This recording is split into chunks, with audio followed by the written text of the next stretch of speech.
Olá, boa noite. Estamos aqui mais uma vez no canal da TV GPost. Eu sou o professor Frederico Costa, sou da Universidade Estadual do Ceará e do Sindicato dos Docentes da Universidade Estadual do Ceará.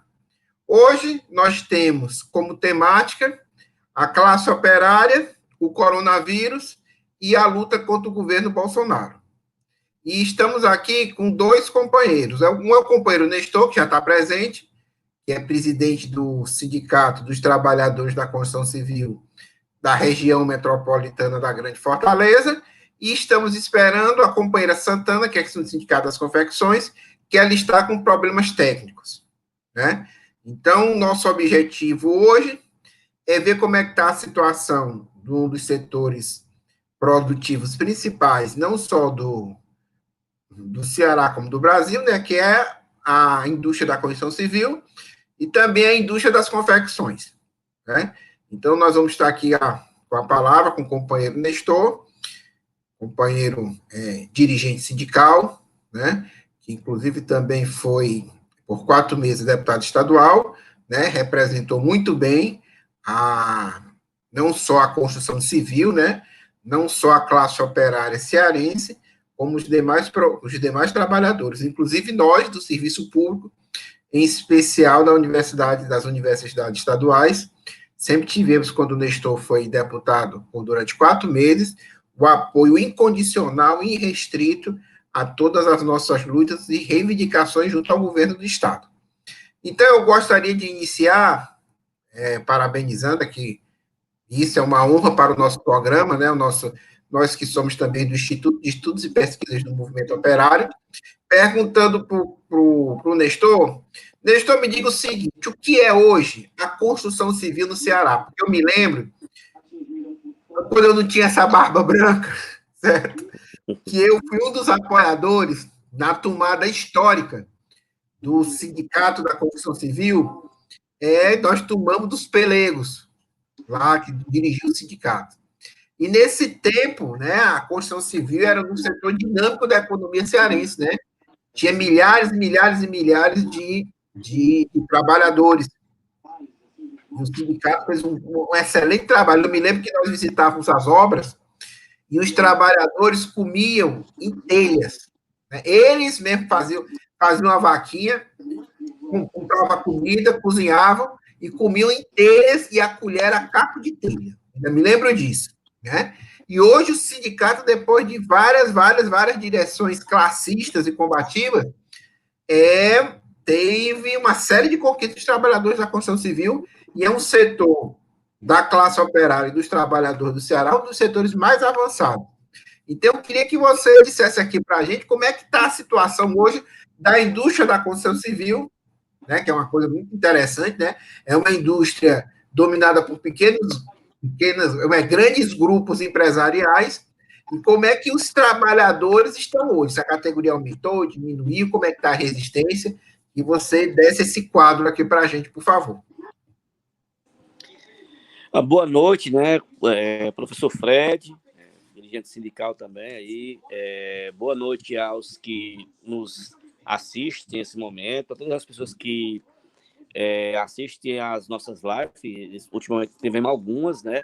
E eu acho que nesse momento tão difícil, acho que é importante que a gente consiga conversar com as pessoas, porque talvez seja um momento, por incrível que pareça, seja um momento de tamanha dificuldade, mas seja um momento para que as pessoas possam ver o trabalho, as campanhas salariais, ver os trabalhos das entidades, das categorias, das pessoas mesmo que trabalham, que às vezes não dá para ver no dia a dia, porque cada um, quando está no dia normal, todo mundo corre para o seu feijão com arroz e às vezes, se parar um segundo, não enxerga ao nosso redor o que acontece, né? Bom, professor, é o seguinte, a gente tem uma categoria que tem muita disposição para lutar. São os trabalhadores muito oprimidos, são trabalhadores muito oprimidos, muito massacrados, mas são trabalhadores que têm disposição para lutar. Desde de antigamente, depois que você, que outras pessoas chegaram, vieram, fizeram um trabalho de tomar o sindicato. Na época eu não estava, eu já cheguei depois, fizeram um trabalho muito intenso, duro, de tomar o sindicato, da mão da pelegada, onde na época, você não frisou, mas eu vou frisar, na época, o sindicato era dirigido pelos patrões, quem fazia reforma no sindicato eram os patrões, mandava trabalhador para lá, quem dizia o que tinha que acontecer dentro do sindicato eram os patrões mandavam, ou seja, controlava o prédio do sindicato e, por cima, controlava os seus dirigentes sindicais.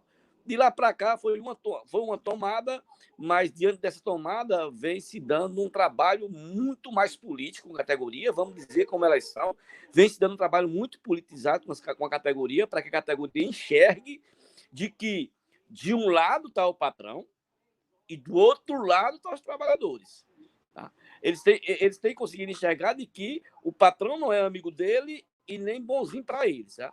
Esse trabalho político vem ao longo desses anos, essa luta toda, depois que foi tomado, e para a gente conseguir sair de comer lá, fazer a comida no pé do muro, Fred, como você colocou, de ter lá o caldeirão no pé do muro, que era assim feito, fazia cotinha, comprava, botava no pé do muro, ficava procurando madeira para acender o fogo e deixava alguém vigiando para os outros não comerem, comia dentro do caco de telha, comia no capacete. A água era no início era tomada na torneira mesmo, o cara botava a boca na torneira e tomava água.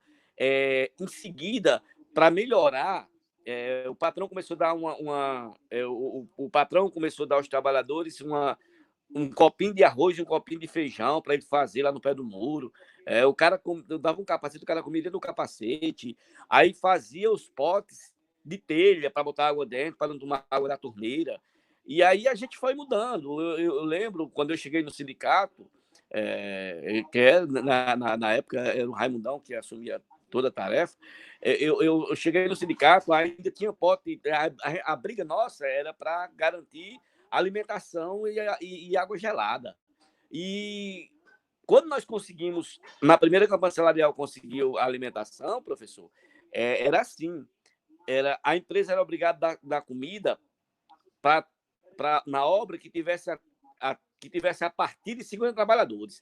Você me acredita, professor, que as empresas, os empresários, esse grande grupo, que ainda é praticamente o mesmo grupo, aumenta ainda, mas é praticamente o mesmo grupo, você me acredita que na convenção dizia que tinha que dar alimentação para aquela empresa que tivesse a partir de 50 trabalhadores. Eles contratavam 49 trabalhadores e não contratavam 50 para não dar o almoço, para o cara continuar cozinhando no pé do muro. E assim foi a luta e conseguimos com que a alimentação fosse para todos. Se um, tem um. Conseguimos, e aí começamos a jornada pela água gelada, pela água no canteiro de obra, pela água gelada, potável, gelada. E aí os trabalhadores mesmo, na época, muito... não tinha nenhuma consciência política, nem a mim, mas dizia o seguinte, mas eu estou lá em casa, nem lá em casa eu tomo água gelada, eu vou tomar na obra. Hoje, graças ao trabalho político, à luta constante, se a água esquentar no bebedouro, no mesmo instante eles ligam, Nestor, a água está quente, cara. Nós estamos tomando água quente. E a gente vai lá atrás de dizer, não pode ter água quente, tem que ter água gelada, água potável gelada. Ou seja, muitas coisas melhoraram. Né? Agora, sim, no patamar de que a categoria sofre muito, é muito explorada, é muito massacrada, mesmo tendo muita luta, né? Então, nós temos uma convenção coletiva hoje que tem várias coisas, uma convenção coletiva que tem do café da manhã, né? Tem o café da manhã no canteiro, tem o almoço no canteiro, tem o vale transporte que é reduzido a 1,5%, isso conquista nossa de muita luta. O cara recebe o vale transporte, mas só paga 1,5%. A cesta básica, que foi 10 anos brigando para conseguir, e hoje nós estamos no patamar de R$ 147 mensal no cartão, e, em especial, a jornada de trabalho, né, que é de segunda a sexta, não existe banco de hora, ainda existe. Ou seja, é uma conquista que a gente vê ao longo dos anos, muito dura, muito dolorosa, mas para essas conquistas, não posso deixar de dizer, para que as pessoas tomem conhecimento de para que existissem essas conquistas, foi aí trabalhador foi trabalhador preso, foi trabalhador baleado, foi trabalhador que perdeu o emprego. Aconteceu muito disso, muito aí. Diretor preso, diretor processado. Ou seja, mas assim, ao longo desses anos, a gente tem conseguido dar uma resposta. E assim, Fred, hoje a categoria ela tem um sindicato. Nós tivemos um sindicato que luta no dia a dia. Que nós tivemos de 2012 a 2014, 2015, uma explosão na construção civil. O setor econômico cresceu muito nesse período. Nós tínhamos 60 mil trabalhadores, tivemos conquista e conseguimos manter algumas coisas e conquistar algumas coisas. Só que de 2015 para cá, teve uma recaída muito grande na economia. E quando não investe no setor da construção civil, não investe nada. Então, nós hoje estamos aí, mesmo com essas conquistas, com muita luta, muita disposição dos trabalhadores, nós temos aí em torno de 12 mil até a chegada da pandemia. Agora, recaiu porque demitiram aí em torno de 3 mil trabalhadores, 3.500 trabalhadores foram demitidos, mesmo uma situação dessa.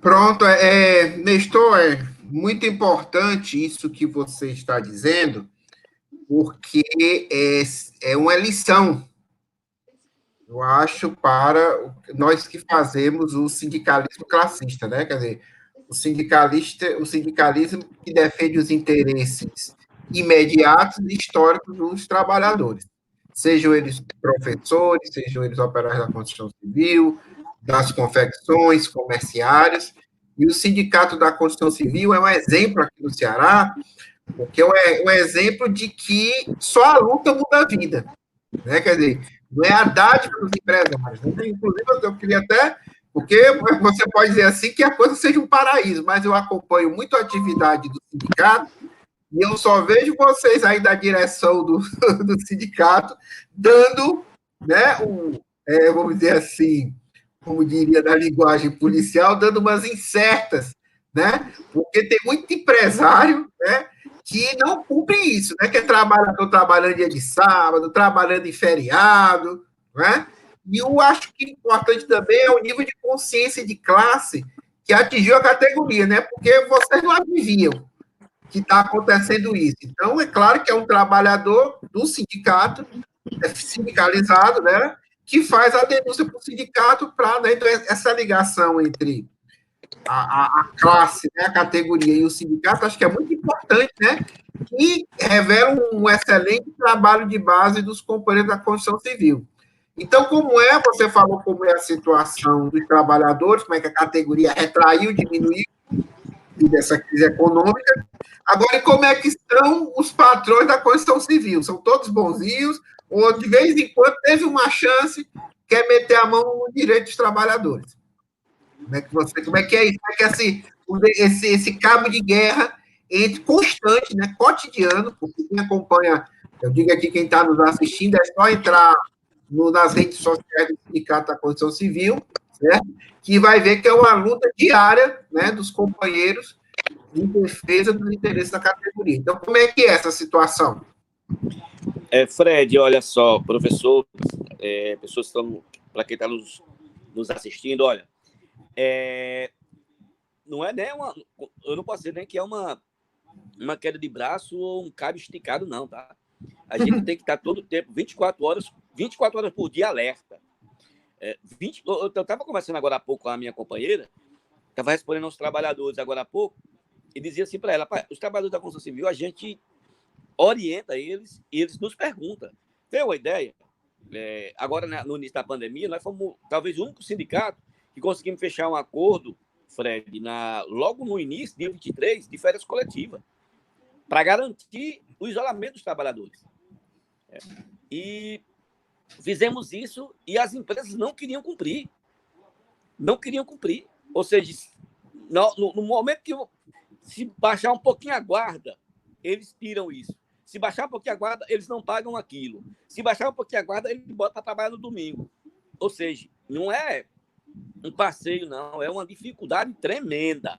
Uma tremenda dificuldade. Assim como o serviço público, serviço público, estadual, federal, municipal, que eu acompanho todos, né?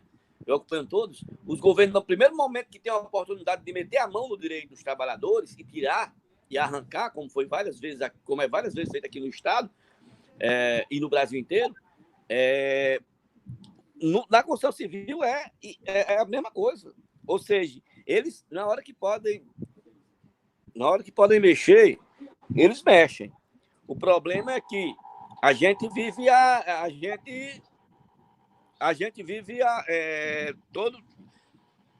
todo o tempo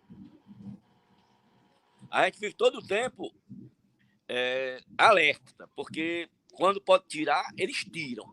Eles deixam de pagar a cesta básica, a gente tem que estar cobrando. Eles deixam de botar o número do bebedor correto para economizar.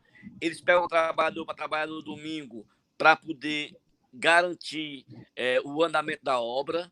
Ou seja, eles fazem tudo isso. E se a gente cochilar um pouquinho, eles tiram tudo que os trabalhadores querem, tudo. Então, a gente tem uma relação com os trabalhadores, assim, eu acho que a gente tem uma relação com os trabalhadores que, assim, às vezes eu fico me perguntando, caramba, como pode? Mas, assim, nós temos, o trabalhador nos avisa, nos diz qualquer coisa no canteiro. Agora, uma coisa também é real, Fred, a gente tem uma política, quanto sindicalista, né, da Constituição Civil, de que todos os dias nós temos uma tarefa. De manhã, tomar café mais cedo e almoçar mais cedo, saber como é que eles estão, o que estão passando. Então, isso atribui a eles uma confiança. Então, eles nos retribuem, nos dando as informações que precisa para a gente combater o massacre do patrão com eles. Tá? Então, os patrões da construção civil é o setor mais encarnecido que tem de setores aqui em Fortaleza. Se eles pudessem, trabalhavam de graça mesmo. Se eles pudessem, o cara não tinha nada. O problema é que eles não conseguem fazer isso porque o sindicato, junto com os trabalhadores, com essa política de aproximação dirigente sindical, quanto mais perto, nós sempre assim, nós costumamos dizer assim, a gente quanto mais perto um do outro, mais difícil é de ser derrotado. Ou seja, a nossa aproximação nos ajuda a isso, mas que eles são setores que, se eles puderem tirar, eles tiram. Eu vou simplificar colocando para você o seguinte, por exemplo, a gente conseguiu prorrogar a convenção coletiva até 30 de junho, né? Por conta do Covid. Eu acho que pouca gente conseguiu, porém, quando bateu,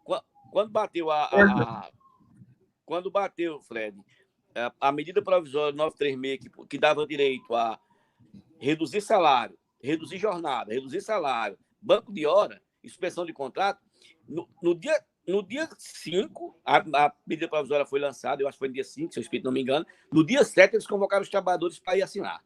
E no dia 7, nós batemos dentro do canteiro de obra, dizendo que não podia, que era coação e tudo mais, e proibimos dos trabalhadores assinar. A palavra foi proibir mesmo, não assina, galera, não assina. E a patronal que correu para cima para aproveitar esse momento, os trabalhadores com a confiança que tem no sindicato, disseram o seguinte: se o sindicato não autorizar, não vamos assinar. E com isso foram para casa. Deixaram de assinar, foram para casa, e a patronal foi obrigada a nos chamar para negociar, para poder prorrogar a convenção, para poder o trabalhador assinar. Simplesmente, somente a suspensão de contrato. Nem suspensão nem redução de salário, nem redução de jornada, nem redução de salário e nem banco de horas. Somente, única e exclusivamente, suspensão de contrato, garantindo a convenção dele até que tenha passado o pico da doença. Mas isso foi o que trabalhou em casa, dizendo assim, não. Eles ligavam, cara, vem aqui assinar, o trabalhador dizia, só vou assinar se o sindicato autorizar. Aí eles me ligavam, deixa eu estar me chamando, não vai. Aí, quando nós conseguimos fechar o acordo da convenção para garantir a cesta básica do cara e tudo mais, até o dia 30, que a gente disse, gente, a suspensão de contrato pode ser, mas que isso não. Aí eu trabalho, e agora, como é que eu vou assinar? Mas assim, se a gente não tiver alerta, Fred, o patrão é o da construção civil, é o da confecção, é o eles massacram. E esse setor nosso, se eles puderem, ele põe para trabalhar de graça e ainda deixava o cara sem comida. Realmente, você identificou bem, né? A patronal são os fominhas, né? Vivem de chupar o sangue dos trabalhadores. Estamos aqui recebendo com grande alegria, grande felicidade a companheira Santana. Companheira Santana, é muito bom ter você aqui, certo? Quando você me conheceu, eu também não tinha essa barba branca, né? A gente fazia porta de fábrica. E a companheira das confecções, do Sindicato das Confecções. Eu só tenho uma palavra para definir a Santana: é uma guerreira, né? E é com muita honra que a gente recebe você nesse nosso programa, né? Com 3 sindicalistas, né? Porque antes de ser, eu sou também um sindicalista, a gente tem que defender os nossos interesses. E, Santana, eu estava aqui fazendo as perguntas para o Nestor, e eu queria saber o seguinte, em relação às confecções, né? Para explicar aqui para quem está nos assistindo. O Ceará já foi um polo, né? Um grande polo de produção de confecções, né? O que não significa que a situação dos trabalhadores, e principalmente das trabalhadoras, que é a maioria esmagadora, não fosse das melhores, né? Então, eu queria que você colocasse aqui para a gente como é que é esse setor de confecções, quais são as principais lutas que vocês levam, né? Como é que, se os patrões das confecções são mais bonzinhos do que o da construção civil, né? Ou melhor do que o meu patrão, que é o governo do Estado, né? Que vive dando golpe na gente, depois eu vou passar aqui para vocês. Então, companheira, você com a palavra, né? Bem-vinda.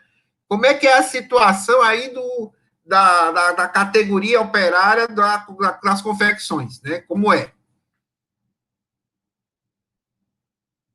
Tá sem o microfone. Carla. Deu certo? Pronto. Deu certo. Deu certo? Deu. Então, boa noite, professor Fred, boa noite, Nestor, boa noite a todos que estão nos assistindo ou estão nos ouvindo, né? Em primeiro lugar, eu queria parabenizar os trabalhadores por esse 1º de maio, que a gente passou sem poder estar nas ruas, né? Na verdade, a gente não tem muito o que comemorar. Na verdade, os trabalhadores nunca tiveram o que comemorar. E nesses últimos tempos é que a gente não está tendo mesmo, né? A gente tem passado por muitas coisas, né? De exploração de jornada, de opressão dentro dos setores, né?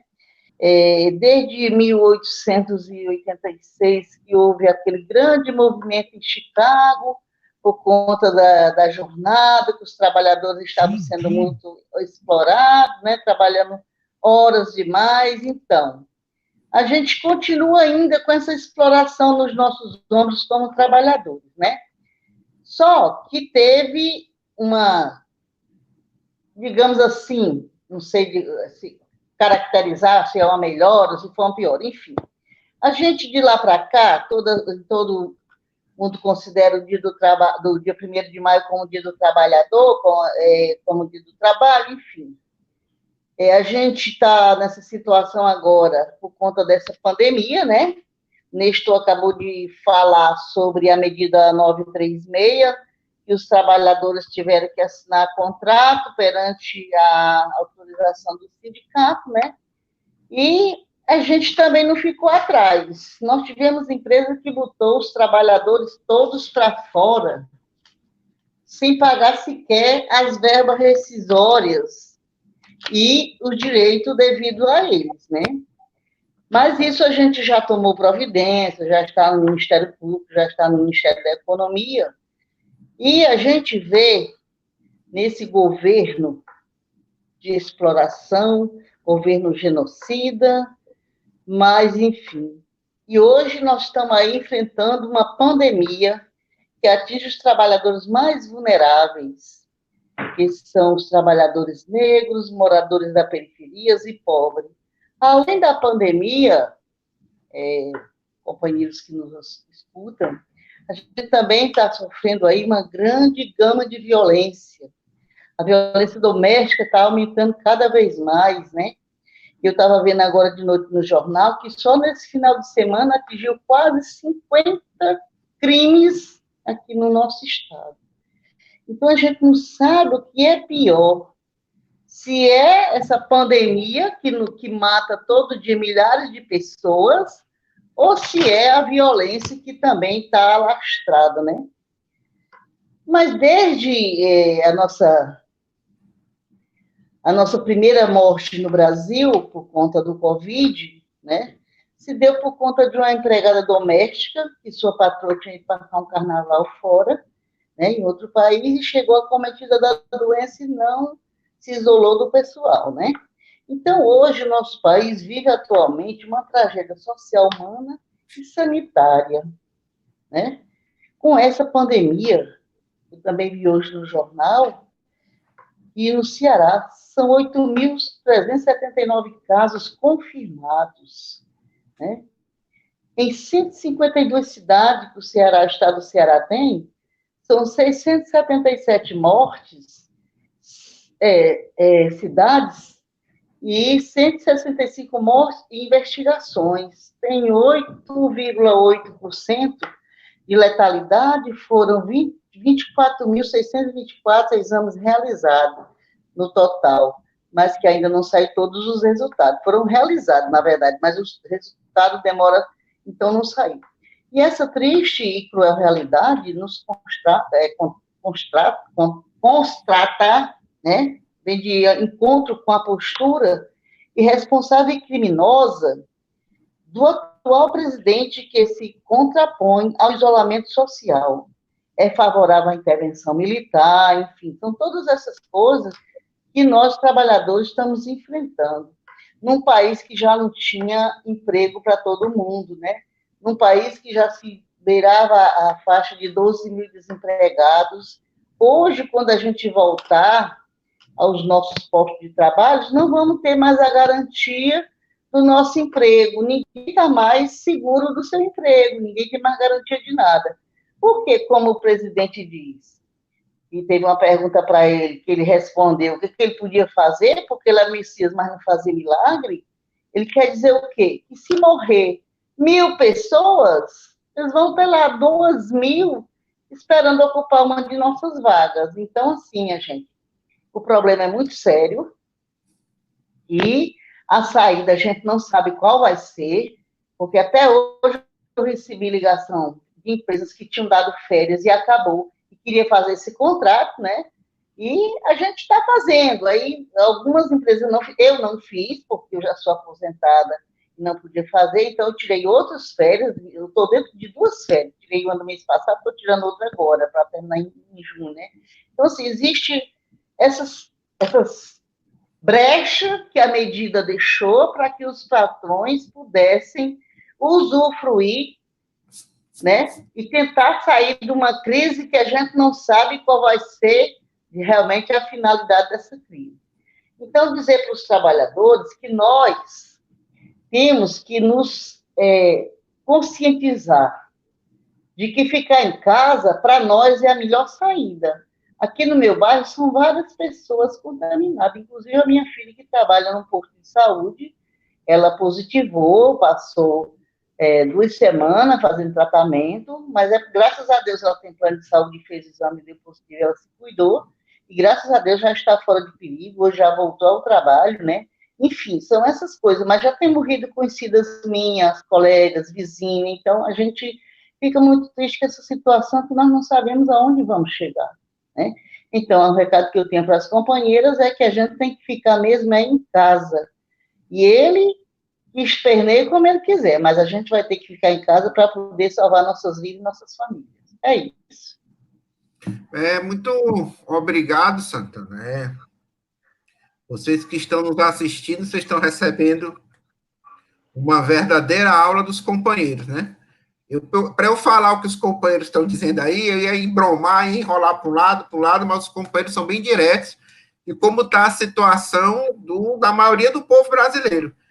E eu queria perguntar para o Nestor, e depois vou passar a pergunta para a Santana, ela já começou a responder, mas como é que está a situação nos bairros onde os trabalhadores moram? Porque eu acho que essa situação que vocês vão retratar agora, quer dizer, é uma situação que é de uma capital, é uma situação da de Fortaleza, né, que está no Nordeste, mas que deve se reproduzir no conjunto do país. Porque olha que coisa interessante, pelos dados, você tinha um alto índice de contaminação nos bairros, vamos dizer assim, mais abastados, das pessoas que têm mais dinheiro, porque necessariamente foram as pessoas que viajaram, que tiveram, vamos dizer assim, mais contatos sociais. Mas quando você vai olhar o número das pessoas que morrem, aí você vai ver que a maioria das pessoas que estão sofrendo e estão morrendo são pessoas da classe trabalhadora, né? E mesmo assim, depois a gente vai falar como é que tá esses imbecis aí da extrema-direita, que querem acabar com o isolamento social, mas como é que vocês estão percebendo isso, né? Como é que está a vida nos bairros populares, bairros onde moram os trabalhadores, com coronavírus, com desemprego, né? Com a falta de saneamento, né? Como é que está essa situação, né? Depois a gente vai entrar também na questão das campanhas de solidariedade e tudo. Mas como é que você está vendo isso, Nestor? Olha, professor Fred,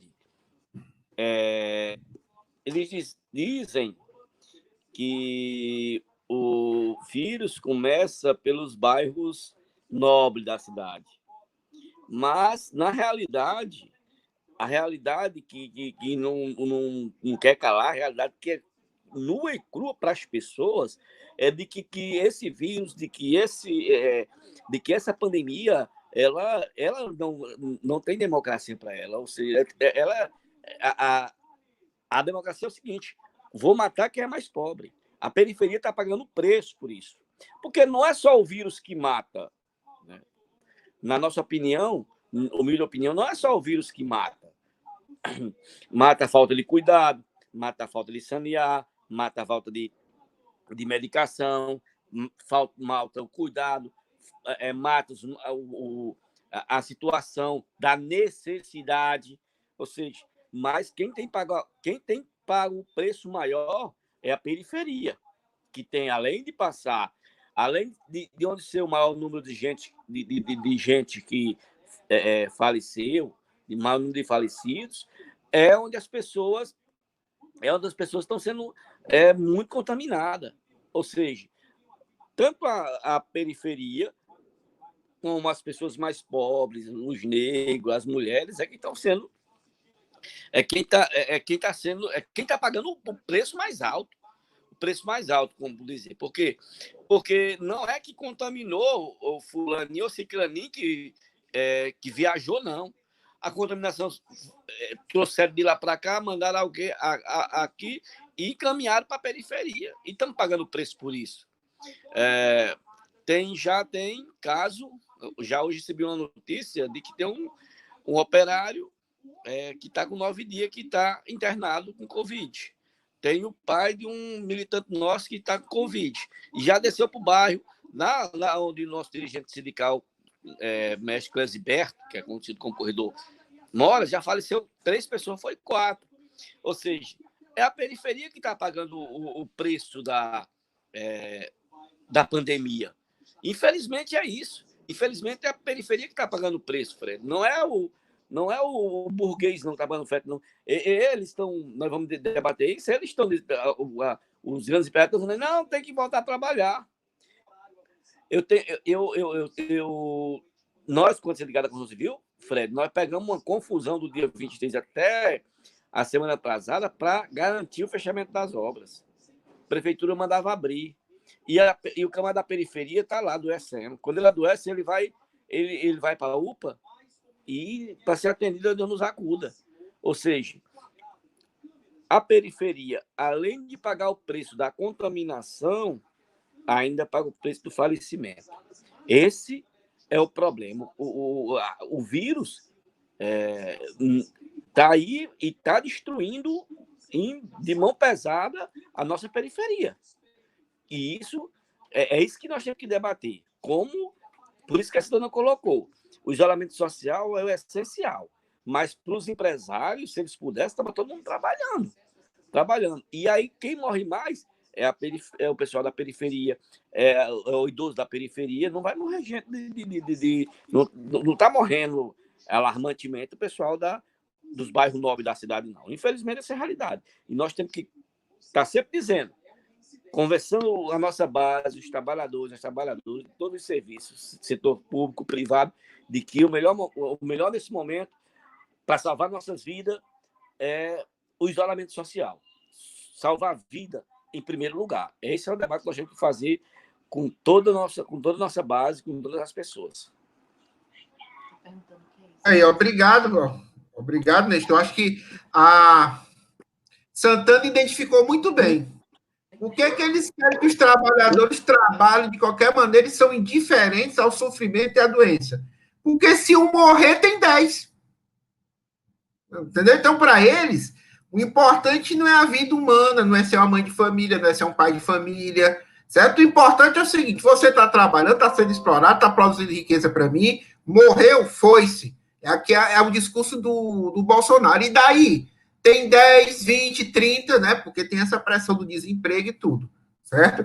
Eu quero dizer aqui, antes de passar a palavra para Santana, agradecer quem está nos assistindo, a Carla, o Jânio, a Tina Bastos, né? O Assis Araújo, da associação lá do BNB, grande companheiro sindicalista, a Priscila Azevedo, a Nerecilda, Cidinha lá de São Paulo, certo? Maurício, professor, ok? A Aline, e tem o professor Emiliano da UES, a Tereza Sala, de Messejana, um grande abraço, o Sávio, certo? O Negro Davi também, lá de Itapipoca, um abraço para você, Negro Davi, foi meu aluno, e tem várias perguntas aqui interessantes, certo? Por vários comentários também, ok? O Corredor, grande camarada, tem uma pergunta aqui, que é a pergunta, tem um elogio, muitos elogios. Santana é uma mulher incrível, uma grande lutadora, uma honra recebê-la no GEPOST. O Assis está dizendo aqui que essa conjuntura é uma verdadeira prova de resistência para os nossos dirigentes. Como vocês analisam essa angústia, né, que afeta muitas pessoas, né? A gente está angustiado, que está vendo companheiros que a gente conhece falecer, adoecer. Estamos vendo como a Santana colocou agora mesmo, eu também tive informe, inclusive, da Santana, do Nestor, acompanho o sindicato de vocês, tem pessoas nas ruas, doentes, passando necessidade, passando fome, né? E a tendência, e nós estamos, esse mês agora, o mês de maio, é o mês que vai ser o mês da desgraça, certo? Porque o sistema de saúde, né, nacional, aqui no Ceará, tá dizendo, chegou no limite, o sistema público, IJF, né, quem adoece e tem recursos financeiros, né, plano de saúde, consegue, vai se internar e tudo, né, inclusive uma das reivindicações do movimento é que tem uma fila única, né, o momento agora é a gente colocar o seguinte, todo o sistema de saúde, seja privado, seja público, tem que ter acertar serviço da vida das pessoas.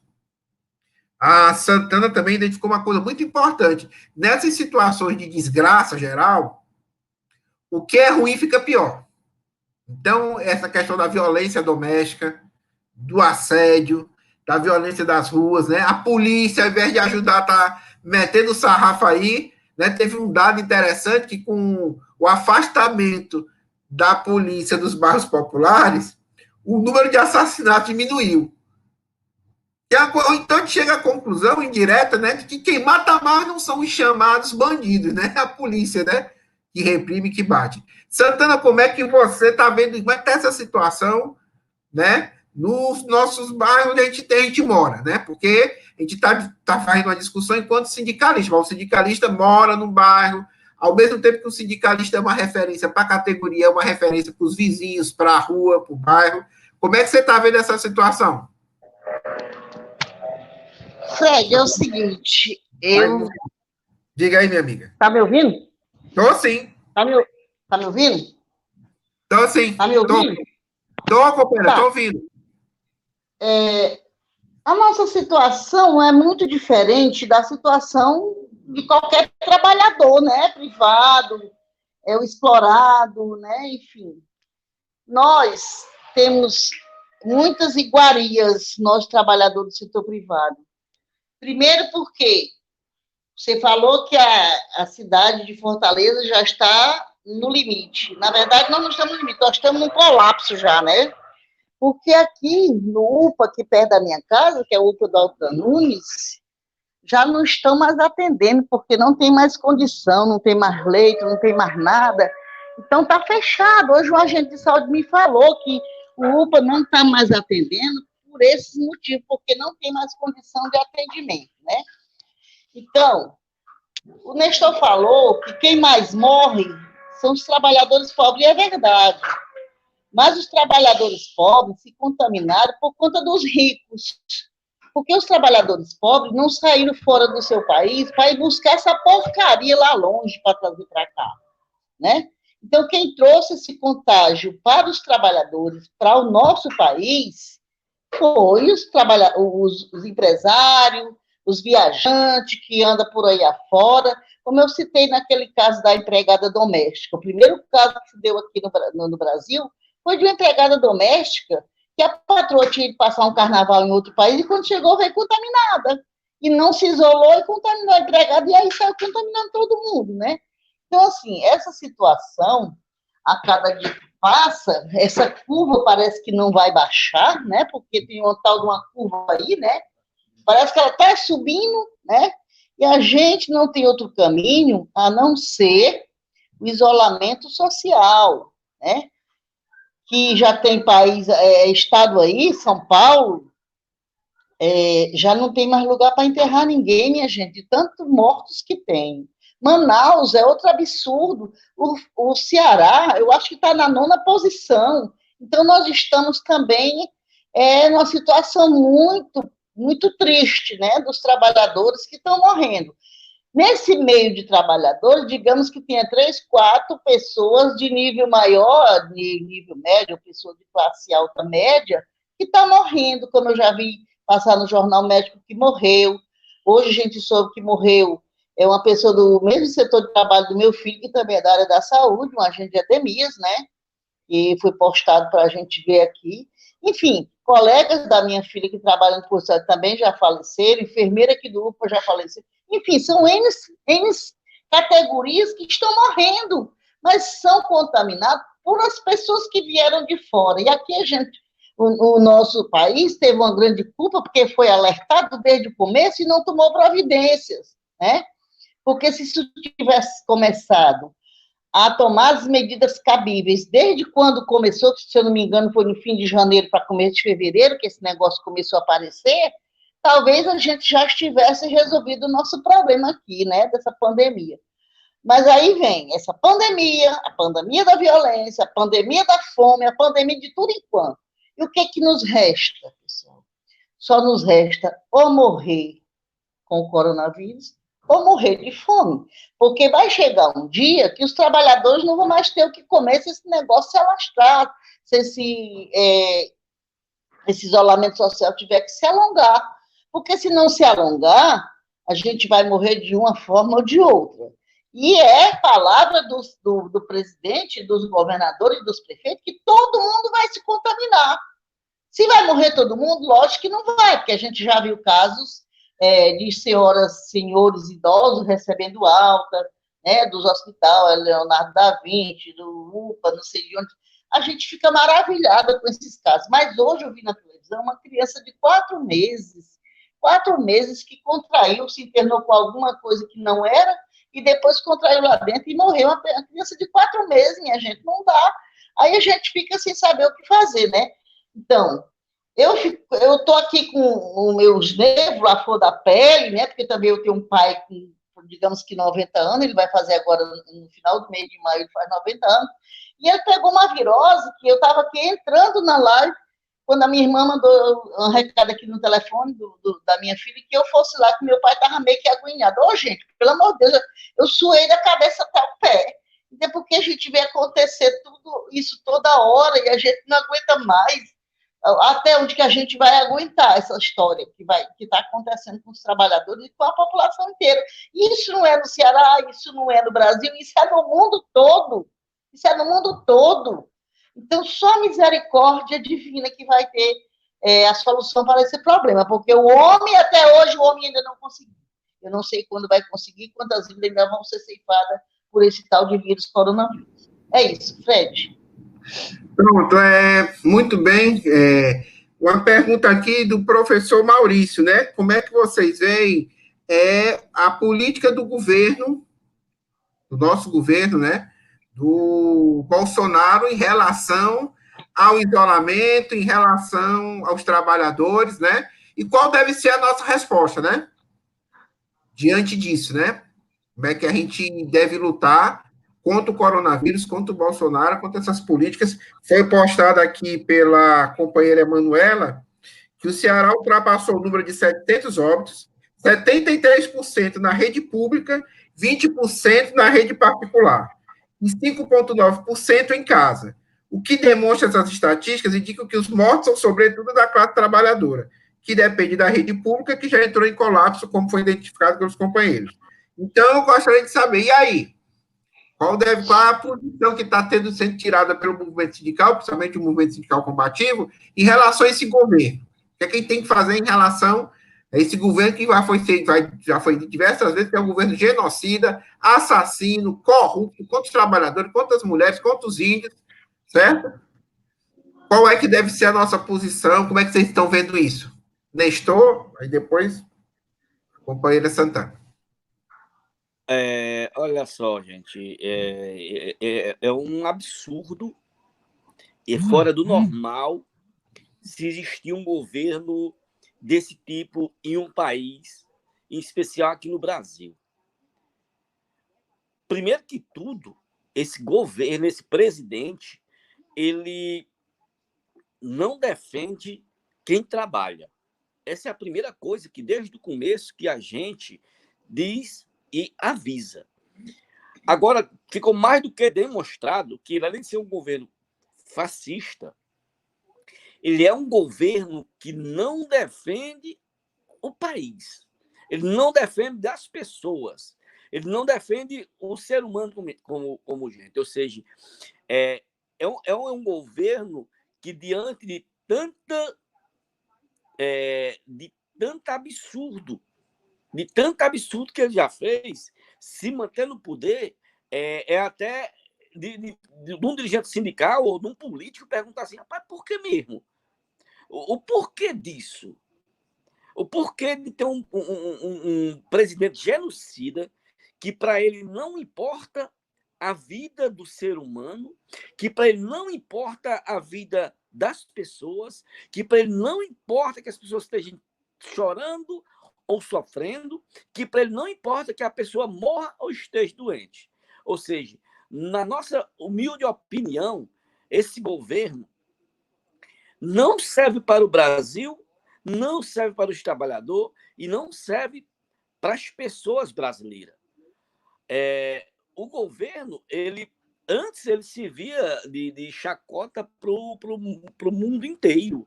Hoje, o mundo inteiro está odiando a posição do presidente da República, infelizmente.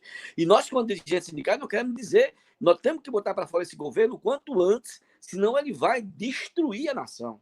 Senão ele vai destruir os trabalhadores, o povo. E está mais do que demonstrado nessa pandemia de que o país, de que o mundo precisa dos trabalhadores, precisa da classe para que o Brasil e que o mundo sobreviva bem, precisa que a classe esteja inteira, que os trabalhadores estejam inteiros trabalhando. Portanto, eu simplifico, eu quero concluir essa pergunta, Fred, e dizer assim, fico muito odioso, com muita raiva, assim, com tranquilidade, mas com raiva da postura desse governo. Por quê? Porque para ele a vida das pessoas não importa nada. Por menos colocar a Dilma para fora. Por menos do que isso, porque por menos do que isso, colocaram o Collor para fora. Eu não sei o que está faltando ao Congresso, aos deputados, aos senadores, para colocar esse governo para fora. Tem que dizer urgentemente, com todas as palavras. O Dia do Trabalhador foi antes de ontem, foi sexta-feira. Foi sexta-feira, aliás, o Dia do Trabalhador foi sexta-feira. E nós temos que estar com a garganta pronta para gritar: fora Bolsonaro!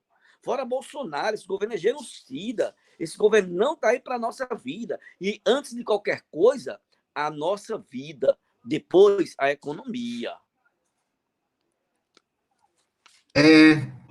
Santana, Coopera Santana. Ô, minha amiga. Minha amiga está aqui de São Paulo, certo? A Cidinha que está nos assistindo, está dizendo que os metroviários estão sendo contaminados, né? Porque não tem proteção, não tem nada. E eu queria fazer a seguinte pergunta para você: como é que você vê também essa questão? Qual deve ser a atitude dos trabalhadores em relação ao governo Bolsonaro? E também tá ocorrendo uma campanha, né, de solidariedade classista, certo? E é puxada pelo Sindicato da Construção Civil, puxada pelo Sindicato das Confecções, né? Para a gente levantar a cesta básica para distribuir para os trabalhadores. Como é que você está vendo essa situação, né? O que a gente faz dentro desse governo? E por que é importante essa campanha de solidariedade? Aproveitando que a gente está aqui nessa live, parabenizar os companheiros trabalhadores da saúde, né? Que são as pessoas que estão de linha de frente, e inclusive já teve gente que morreu, né, por conta do contágio, né? Como que eu vejo o governo Bolsonaro nessa fase de isolamento?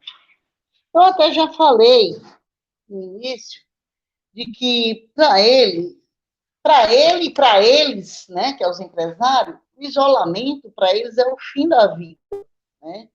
Porque quando eles dizem assim, nós temos que defender a economia, mas como é que eles defendem a economia se não valoriza a vida? Quem é que levanta a economia? Eles sozinhos levantam a economia? Eles sabem fazer o que nós fazemos?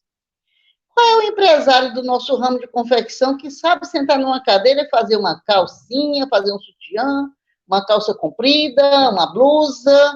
Então, minha gente, é o que eu digo sempre, olha, nós temos que defender o isolamento, não porque a gente não queira trabalhar, a gente quer trabalhar do jeito que eles querem, que a economia cresça, nós também queremos trabalhar para que nós podemos nos manter, né, e manter as nossas despesas, nossas obrigações, porque eu sei que nesse período muita gente está endividado, seja qual for o trabalhador, está muito endividado.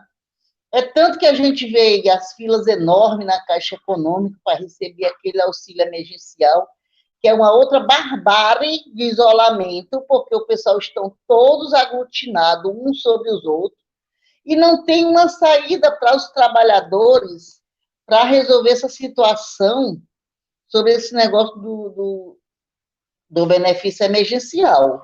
Você vê mães com criança no colo, você vê idosos na fila desse negócio. Então, aquilo ali, para mim, é mais uma forma de humilhação para os trabalhadores, né?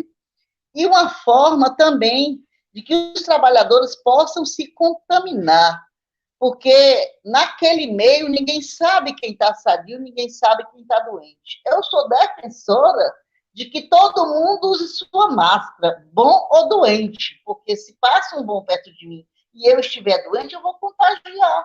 E se ele passa doente e eu estou bom, eu vou me contagiar. Então, para mim, eu defendo que todo mundo use a máscara como forma de se proteger e proteger quem está perto de você. Em relação ao governo Bolsonaro, ele é muito claro. Ele não defende a nossa vida, ele nunca foi um governo de trabalhador. Aquilo é um doido, aquilo é um louco, um insano. E a gente viu o que aconteceu agora. Ele está para defender os interesses dele, ele está confrontando a nossa Constituição, né? Como disse hoje no jornal, eu assisto o jornal hoje, quase sempre assisto o jornal todo dia, por conta do problema político, que ao invés de estar tentando resolver ou amenizar a situação da pandemia e da fome dos trabalhadores, porque tem muitos trabalhadores que já estão passando fome. Como você bem falou, a gente está fazendo aí um movimento, que é o Comitê contra a Fome, Construção Civil, Rodoviário, Nós da Confecção, e tem, parece que um grupo de jovens, eu não lembro o nome agora, mas é um outro movimento de jovens que também está engajado nesse mesmo comitê, para a gente tentar levantar alguma cesta básica para tentar amenizar a necessidade dos trabalhadores e trabalhadoras. Porque na minha categoria, que eu digo isso que eu sou assim, minha categoria, a qual eu represento, com muito orgulho, né? Queria dizer para as mulheres trabalhadoras aí, tenho muito orgulho de ser dessa categoria desde os meus 14 anos, né? Que são mães e pais, que ganham um saláriozinho de R$ 1.093 para sustentar sua família, que muitas delas têm 4, 5 filhos, né? Eu já passei por isso, eu sustentei 4 filhos sozinha. Hoje, graças a Deus, todo mundo adulto, todo mundo, cada um no seu canto, cada um cuidando de você. Mas, enfim, eu tenho um exemplo dentro de mim mesmo disso. Então, é preciso que o governo não olhe só para o umbigo dele. Não é preciso que o governo olhe só para a causa política, para defender os crimes, para defender as milícias que os filhos dele participaram. Até teve a morte da nossa companheira Marielle, e agora ele fez uma jogada suja na política. Então, companheiros, o governo Bolsonaro não nos representa, nenhum daqueles que estão lá não nos representa. Nós queremos fora Bolsonaro, fora Mourão, fora toda a coja que está lá dentro, porque não serve para nós. É isso. É isso aí, companheira. Tem uma pergunta ainda aqui para você, Santana, que é da Carla Costa. Ela está perguntando o seguinte: gostaria de perguntar a Santana sobre como essa pandemia atinge as mulheres em relação às condições de vida e à violência de gênero. Pergunta da sobre a pandemia, como afeta as mulheres, né? Que eu estou anotando aqui, afeta as mulheres, não é isso? Isso. Eu acabei de frisar um pouco sobre isso, né? Porque, assim, como afeta a pandemia afeta as mulheres? Como ela afeta todo mundo de uma forma geral, mas a mais afetada são as mulheres, dona de casa, mãe de família, que são pai e mãe, que é responsável pela sua família, enfim, né? E outra questão muito grave que está acontecendo é que parece que a mulher que tem seu marido dentro de casa, parece que estão ficando todo mundo nervoso, parece não, isso é verdade, a gente está vendo isso na gente mesmo. Eu estou aqui dentro de casa, não sei mais o que fazer, já passo quase 2 meses, eu não sei mais o que fazer. Então, aparece aquele momento em que o marido se desentende com a mulher, né? E vai às vezes fatos. Então, a violência tem crescido muito nesses últimos dias, como eu te falei. Hoje foi registrado quase 50 mortes agora nesse final de semana. E sem contar que, além da violência doméstica, ainda tem os assaltos. A semana passada teve assalto de Uber que foi morto. Essa semana teve assalto de Uber que foi morto. Hoje passou no jornal que foi um pai que matou a mulher e que matou as 2 filhas. Minha gente, isso é uma coisa alarmante. E a gente não sabe como fazer para barrar uma coisa dessa. Então, a pandemia, além de ser um vírus que mata, ela traz muita desgraça para a vida de todos nós, não só das mulheres, mas as mulheres são as mais afetadas por serem as responsáveis pelos seus lares e sua família. É isso. Pronto. Camaradas, estamos chegando na reta final. Essa live que a gente faz aqui é de 1 hora, né? Eu acho que foi uma das melhores lives que eu já participei, né? Esclarecedora, né? Classista, né? Que expõe uma posição política clara de defesa incondicional dos interesses dos trabalhadores e das trabalhadoras. Aí eu queria, Nestor, que você deixasse sua mensagem, né, para quem está assistindo, né, das tarefas que nós, os trabalhadores e as trabalhadoras, temos que ter, né, nesse momento agora tão difícil para o nosso país. Eu tenho plena confiança, né, que quem vai levar esse país para adiante é quem constrói, de fato, esse país, que são os trabalhadores e as trabalhadoras. Então, você, companheiro, com a palavra, e depois a companheira Santana para fazer o fechamento.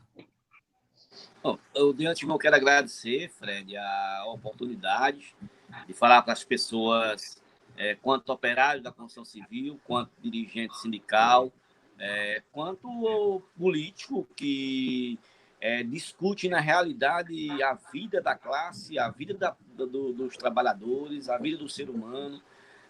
Quero, de antemão, agradecer essa oportunidade de falar para as pessoas, dizer quem somos nós, o que nós fazemos e o que pensamos para a sociedade. Tá?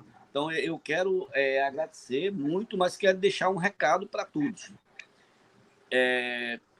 Que esse momento de tamanha dificuldade, que esse momento de tanta dureza para a nossa classe, que esse momento de tanta enfermidade para as pessoas, nesse momento de que há uma revolta tremenda do fascismo, dos seguidores do Bolsonaro, que atacaram as pessoas que estavam da saúde, que estavam fazendo protesto, que ontem colocaram em risco mais a vida das pessoas, que desafiam com ódio, que batem em repórter, ou seja, tudo isso é de nos deixar indignados, como coloca Santana. Mas o recado que nós queremos deixar é o seguinte: a nossa classe, vamos erguer a cabeça para combater a pandemia, combater ela com isolamento, se mantendo isolado, protegendo nossas famílias e as nossas vidas. A primeira coisa que nós temos que fazer é defender a nossa vida, a vida das nossas famílias, dos nossos amigos, da nossa classe.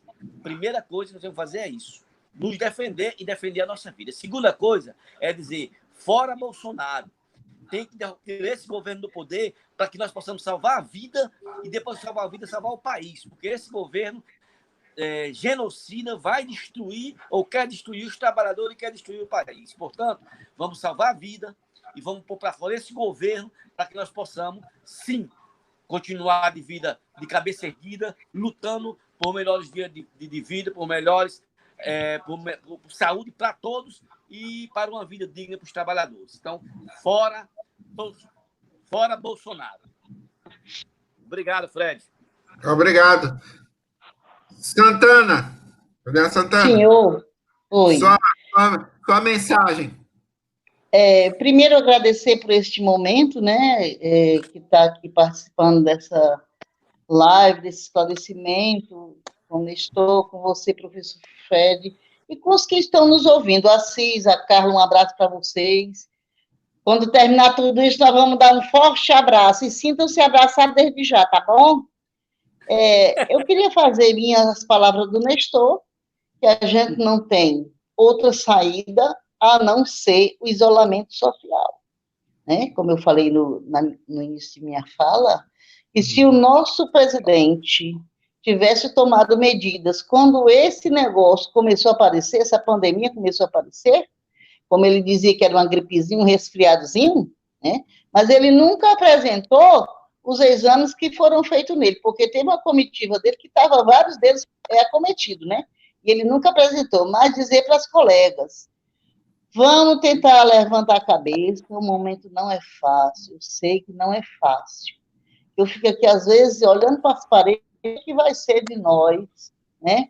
Mas nós temos um superior acima de nós. Deus proverá o que vai ser de nós, porque Ele não desampara quem se entrega nas mãos deles. Então, Fred, queria desde já agradecer, né, esse momento e dizer que nós temos que lutar contra todo esse tipo de governo que chega no nosso país, porque esse presidente que tem ali, ele não representa trabalhador, ele representa as Forças Armadas, ele é a favor da ditadura militar no país, né, que a gente não quer isso. Então, toda essa corja de bolsonarista e miliciano, que é ele e a raça dele, tem que sair da frente do nosso país, porque nós não toleramos esse tipo de coisa. Então, fora Bolsonaro, fora toda a sua laia de políticos corruptos que estão no nosso país. Nós queremos um país independente, democrático, que seja a serviço dos trabalhadores, porque somos nós que construímos a riqueza desse país. É isso. Muito obrigado, Santana. Muito obrigado, Nestor, certo? Vai estar sempre aberto para vocês, certo? Esse é um canal. Eu também vou estar sempre aqui à disposição. Isso. Desculpa aí qualquer coisa. Isso, nós estamos aqui para servir aos interesses dos trabalhadores. Muito obrigado pela participação, pela disponibilidade, né? E por essa capacidade que só vocês têm de explicar o que é a realidade mesmo do nosso povo e do que a gente precisa. Então, até a próxima. Vamos aprender, viu? Estamos aprendendo. Vamos aprender junto aí. Pois está certo. Muito obrigado. Tchau, Santana. Tchau. Valeu, tchau. Tchau. Tudo de bom. Ótimo. Isso aí.